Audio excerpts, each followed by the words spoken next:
그날은 분노의 날이요 환난과 고통의 날이요 황폐와 패망의 날이요 캄캄하고 어두운 날이요 구름과 흑암의 날이요 나팔을 불어 경고하며 견고한 성읍들을 치며 높은 망대를 치는 날이로다. 아멘. 오늘 말씀은 장차 임할 여호와의 날이 어떤 날인지를 묘사하는 내용을 다루고 있습니다. 그날에 대해 분노의 날이요 환난과 고통의 날이요 황폐와 패망의 날이요 캄캄하고 어두운 날이요 구름과 흑암의 날이요 나팔을 불어 경고하며 견고한 성읍들을 치며 높은 망대를 치는 날이라고 기록합니다. 이 중 15절 말씀이 그날이 고통과 절망의 날임을 보여주고 있다면 16절 말씀은 그날이 전쟁의 날임을 보여주고 있는 것입니다.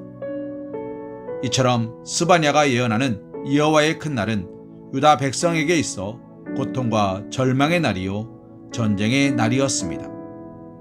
그리고 이 예언의 말씀대로 유다는 BC 586년에 바벨론 군대에 의하여 예루살렘이 함락되고 파괴되면서 지금까지 겪어보지 못한 환난과 고통과 황폐와 패망을 경험하였고 그 가운데서 절망에 사로잡혀야 하였습니다.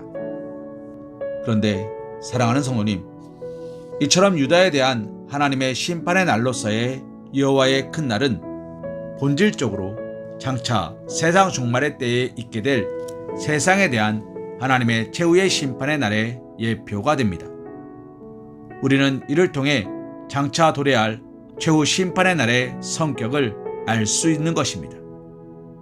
하나님의 최후의 심판의 날은 분노의 날이며 환난과 고통의 날이며 황폐와 패망의 날이며 캄캄하고 어두운 날이며 구름과 흑암의 날이 될 것입니다. 이는 최후의 심판날에 묵시를 기록하고 있는 요한계시록을 통해서도 신약 성경의 기록을 통해서도 확인할 수 있는 것입니다.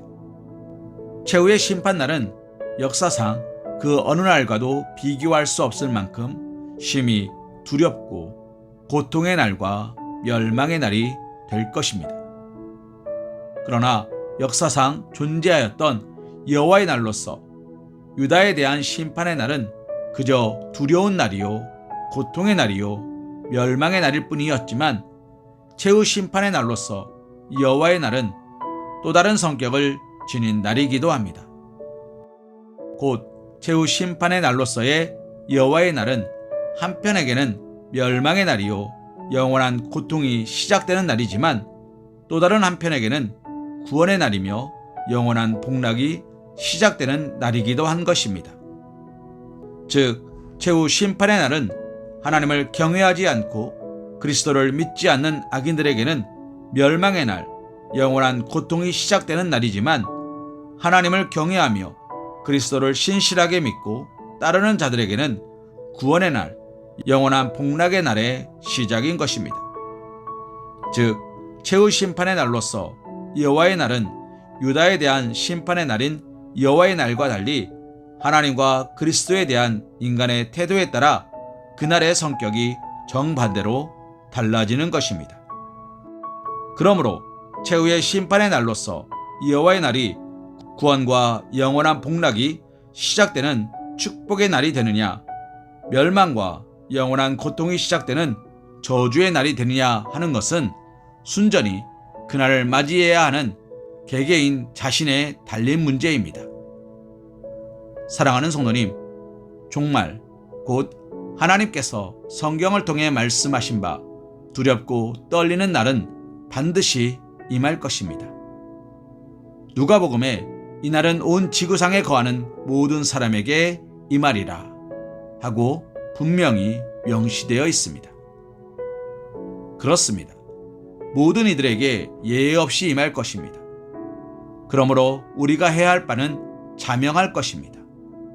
그날의 구원의 자리에 서기 위해 준비해야 하는 것이 오늘 우리가 해야 하는 일입니다. 또 그날이 임함과 그날을 피할 수 없음과 그날에 구원받을 자와 멸망받을 자가 영원히 운명을 달리할 것임을 알리는 것입니다. 이것이 그날을 바로 아는 자가 마땅히 지켜야 할 삶의 자세이며 마땅히 살아야 할 삶의 방향인 것입니다. 요한계시록 21장 7절과 8절 말씀으로 오늘의 말씀 묵상을 이어갑니다. 이기는 자는 이것을 상속으로 받으리라. 나는 그의 하나님이 되고 그는 내 아들이 되리라. 그러나 두려워하는 자들과 믿지 아니하는 자들과 흉악한 자들과 살인자들과 음행하는 자들과 점술가들과 우상 숭배자들과 거짓말하는 모든 자들은 불과 유황으로 타는 못에 던져지리니 이것이 둘째 사망이라. 아멘.